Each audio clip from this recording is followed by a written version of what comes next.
আমি অনেক গরিব ঘরের একজন মেয়ে।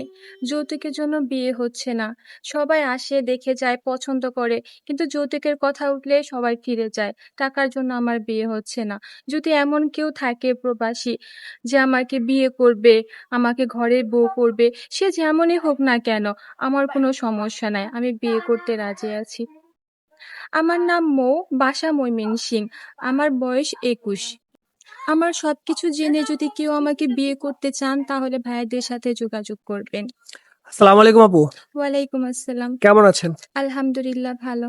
আমাদের এখানে কেন এসেছেন? বিয়ের জন্য। কেমন মনের মানুষ চান?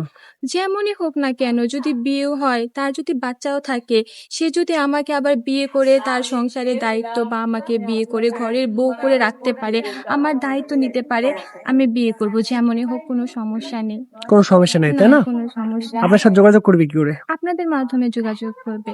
সুপ্রিয় দর্শক, ডিসপ্লে উপরে একটা নাম্বার দেখতে পাচ্ছেন। নাম্বারে হোয়াটসঅ্যাপ ইমো দুটোই আছে। যদি কোনো ভাই আপুটির দায়িত্ব নিতে চান, আপুটির একটা ছবি স্ক্রিনশট করে আমাদেরকে পাঠিয়ে দিবেন, আমরা আপুটির সাথে যোগাযোগ করিয়ে দিব। আপু, নামাজ পড়া হয়? জি, আলহামদুলিল্লাহ নামাজ পড়ি। আচ্ছা, ভালো থাকবেন। আসসালামু আলাইকুম। ওয়ালাইকুম আসসালাম।